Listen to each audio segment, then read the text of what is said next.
Hello and welcome to the BigFix Briefing Room. It's August 2025 and your hosts today are me, Michelle McGough, and I'm here with Mr. Joe Saylor. We're going to start out with a Microsoft Patch Tuesday overview. Joe's picked out a couple of CVEs he wants to cover around some graphics. We're going to talk about what's going on with .NET patches, and then there's an update about BigFix security releases. So Joe, you want to kick us off with the Patch Tuesday overview? Yeah, of course. So by the numbers this month, we've got 107 total vulnerabilities. That's kind of an average number, nothing particularly out of the ordinary there. We just have one 0-day this month, but I do have some recommended acceleration of patching for Outlook, and you should take a closer look at your dMSA accounts, which we will talk about shortly here. What is a dMSA account? Yeah, so for our only 0-day for this month, it affects a new feature in Windows 2025. It's a delegated managed service account. And the intent behind these accounts is to get rid of passwords on all of your service accounts. So today, or maybe yesterday, a service account was just a password, and you can't really multi-factor it because it's just a machine logging into it. So there are these really high-powered accounts that are only protected by a password. The new delegated managed service account ties those to a machine account. So the actual physical hardware that's running whatever your operating system is, whatever system has been added to the dMSA group in Active Directory. And then it gets rid of the password entirely. So we just have tokens and no longer have that exposure point of having a password. Okay, but it looks like they can be, so how does a dMSA account get compromised? And it says here an attacker that has a compromised dMSA account can elevate that. It's passwordless. So how can somebody? Great question. That's why it's a 7 and not something like way scarier here, because the actual compromise, if somebody does manage to exploit this, is an elevation to domain administrator, which is bad. You don't want that. You don't want an attacker to have domain admin on your account, on your Active Directory accounts. So the actual compromise, super bad, but it's very difficult to compromise that machine account. If an attacker is in your network and on a box and has remote code execution for one of these high-powered service account boxes, something bad has already happened, right? Like that's not, okay. The escalation there isn't too bad. I am much more concerned about the creation of these dMSA accounts, because that's where you as an organization kind of control how well the security works. So for an existing dMSA account, not super concerning, right? The compromising those is hard and just not very likely. But if you have a group that, say, a low privileged administrator can add members to, then an attacker can compromise that account. Okay. That account may not be very highly privileged to begin with, but all they have to be able to do is add one of their boxes to a dMSA group, and then they can escalate to domain admin from there.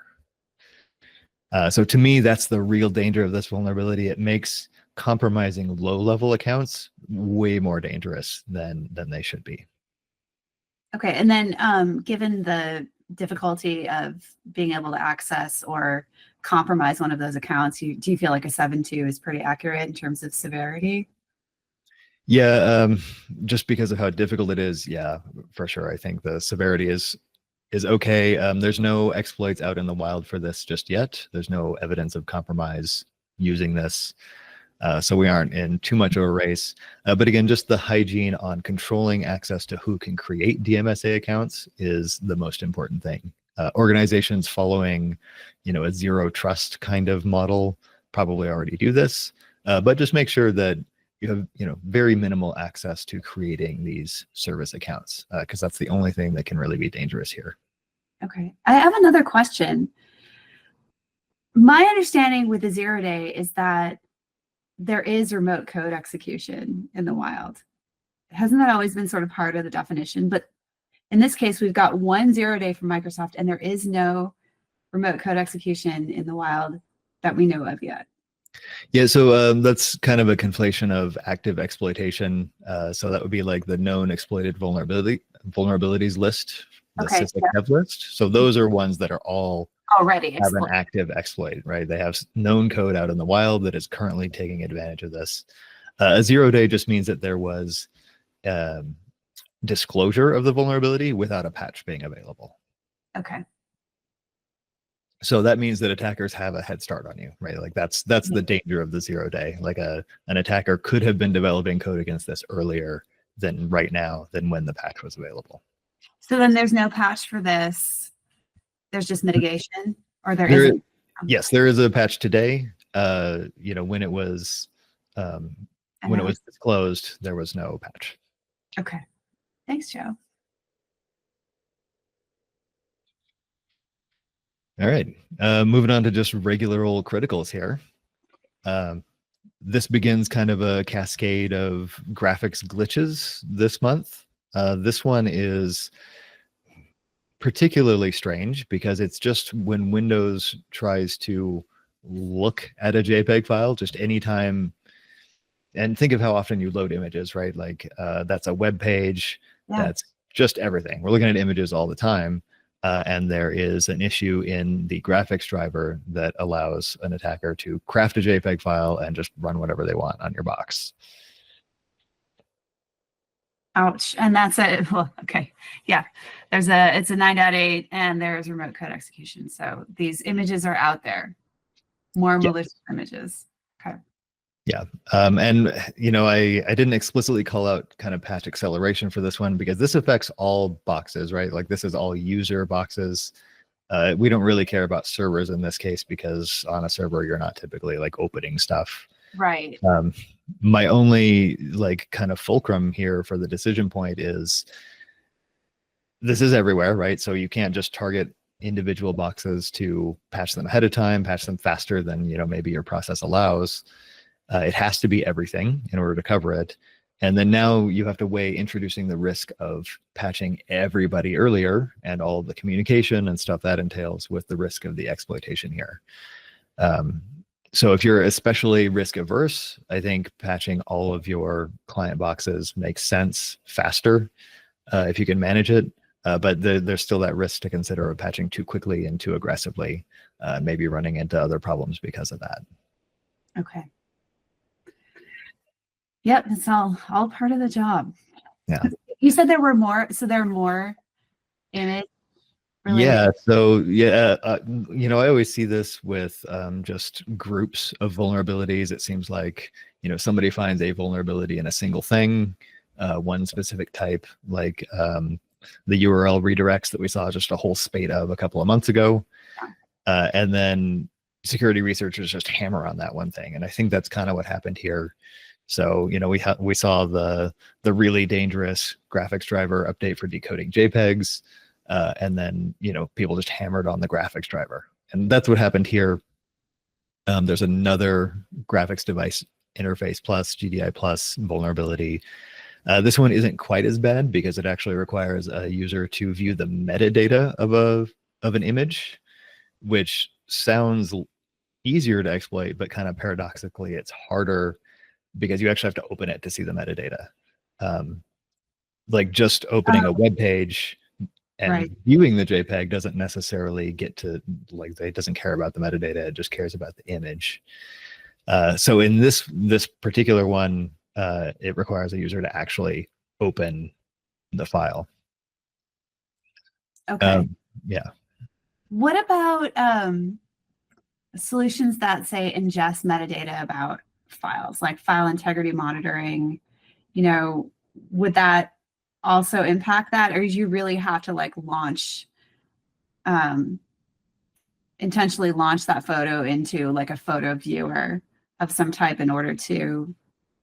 And I don't know if you know the answer to this, but it makes me curious. As soon as you said the metadata, I was like, oh, I wonder if there's another thing that could sort of. You're totally on the right track. So yeah, as a user, you would kind of have to double click a file.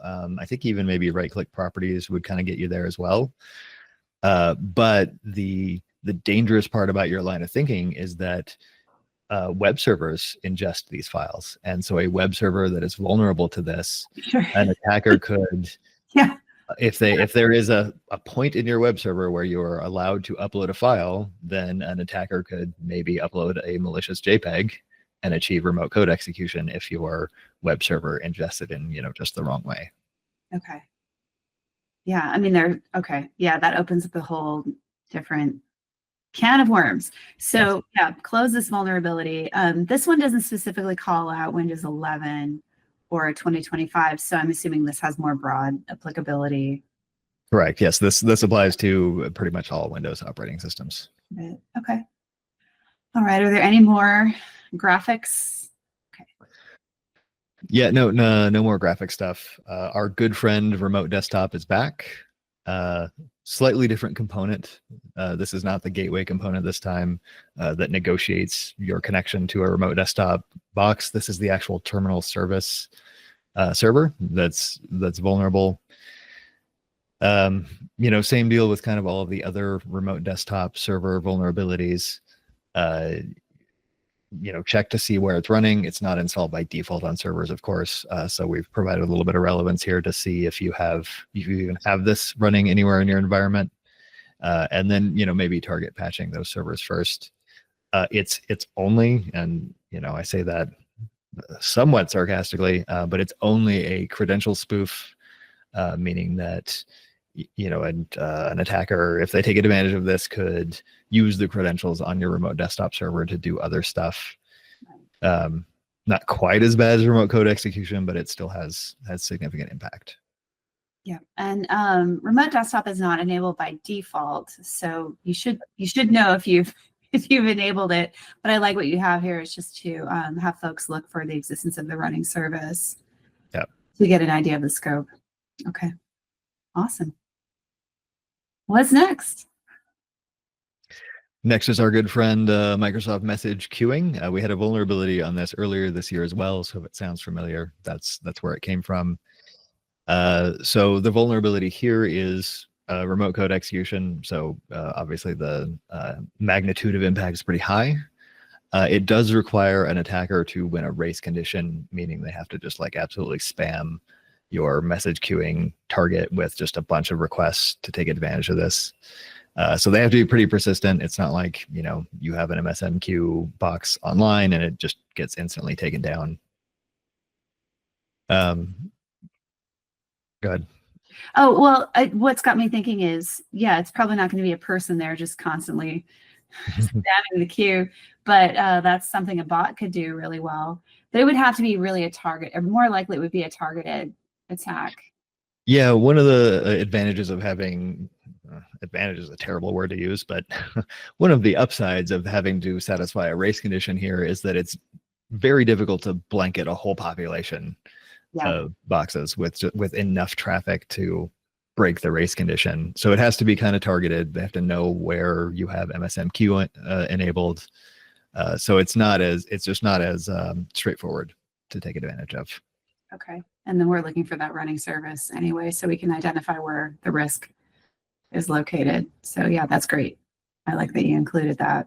Yeah, and MSMQ is even maybe less likely to be installed than remote desktop is, or terminal services. It's typically found on some server admins might use it to automate stuff on their server boxes. It's almost never installed on workstations. Got it. Okay. All right. Not the worst month so far.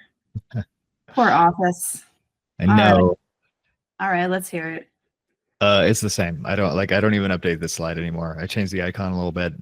Yeah, 4 more remote code execution exploits targeting Office documents. They're all a little different, but they're all the same. It's all just vulnerabilities in how Office reads these documents, and a malicious one will allow an attacker to do whatever they want on your system. So spreadsheet, doc, PowerPoint, any kind of document from Office. Yeah, for the most part. And then, of course, the dangerous part about these is that the preview pane is an attack vector. So yeah, if anybody still has that enabled, with on-prem Outlook, I would be shocked. Or Yeah. maybe they like to live dangerously. Yeah. Boy, okay. All right. Well, yeah, we've seen something like this for a few months in a row now, like you said. Yeah, seems like forever. Well, nobody's shocked anymore, and there are 4 of them. Okay.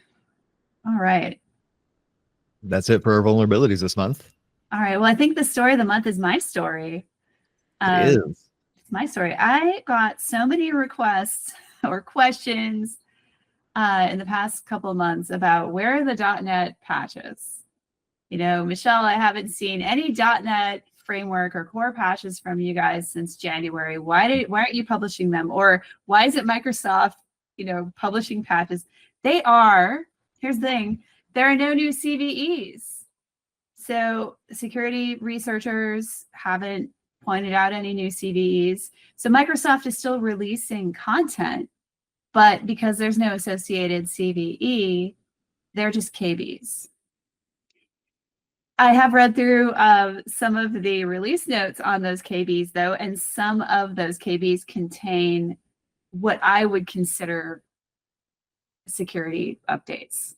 You know, they're closing vulnerabilities in some of that content. But again, because there's no associated CVE, it can't be published as a security patch. So it's just a KB. What that means for our BigFix customers when you're going in to look for patch content for .NET, don't filter it for security patches. Go into all content and then filter for .NET, and you will find all of the .NET Framework and .NET Core patches. And I strongly recommend still applying those patches despite them not having associated CVEs. And you can do that off cycle. They probably technically don't count as patches, but depending on the definition of what you offer to your business around vulnerability work, I strongly, strongly consider you go look at the .NET Framework and .NET Core content and validate whether you need to deploy it. I'm all for deploying it. That's my vote. What are you advising your customers to do, Joe? Yeah, for sure, deploy everything. The latest .NET patch that exists that was a KBE that was security adjacent had something like it fixed a crash is basically what it was. There was a null pointer issue and it would crash .NET Framework, which I think a lot of the times does get called a CVE, right? Like that's denial of service. That's kind of a vulnerability thing. So yeah, little sus that Microsoft didn't release that as a security update. What I think is more interesting here is that this is like a hilarious indictment of the security posture of Microsoft in general. Like that it is wild that we have not seen a security patch for .NET in 8 months. Yeah, January was the last one, so we're 8 months in. And side note, we are 8 months into this year. That's illegal. Someone needs to take the passage of time. Not illegal. It is completely illegal. Someone needs to take the passage of time, arrest it, throw it in jail. I'm not okay with it. We're not using. We don't. He doesn't actually mean. That's just how Joe talks. He doesn't actually mean illegal. That's just how he talks. But yeah, it's not. It's a little bit. I think the way that I look at it is this: if organizations define their vulnerability work based on responding to CVEs, they are missing this work, right? And they are vulnerable. So I don't know if I want to use the word sus, but it is a little bit odd that there haven't been any new CVEs. But there are patches, so go apply them, please. I don't think it's like a 9.8 severity situation. You don't have to hit pause and go do it right now, but you should try to work them into this month and consider just adding .NET if you've got it in your environment. Consider adding it to your monthly patch efforts anyway, whether there's a CVE or not. I don't think it's worth the risk of waiting to respond to a CVE. And if you're like my customers and have .NET Framework patches pulled out as a separate policy in patch policies, don't panic when there weren't any patches applied, because there just kind of weren't any. Yes, that's right. Patch policy, if I'm understanding correctly, only works with security patches.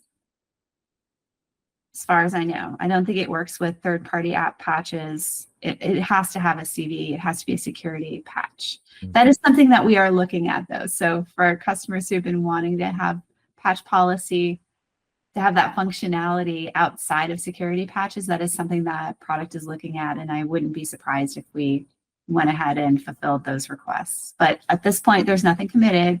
We're still talking about it. So yeah, .NET, go do it. That was really, there weren't really a lot of exciting stories this month. So you did the best you could, Joe. Same here. They're just, we just got a wild anecdote. That's all we got. It's fine. Yeah. So security releases for version 10. Looks like you picked them out. Yeah, so not a lot of super exciting brand new functionality this month, but we, as a security video here, I figured it's relevant to talk about some of the security updates that we've been releasing this last month. We have a new update for BigFix Remote Control, FixPack 3. We've beefed up the default cryptography from 128-bit to 256-bit. So, for any default configurations out there, they're now much harder to break. Closed a couple of CVEs in remote control. And then in BigFix 10 patch 14, we have updated a couple of libraries as well to stay all the way up to the latest security standards. Yeah. So what about for folks that are on BigFix 11? Should they have any concerns here? No, so the major version of the libraries in BigFix 11 versus BigFix 10 are kind of dramatically different. That was one of the really big things in BigFix 11.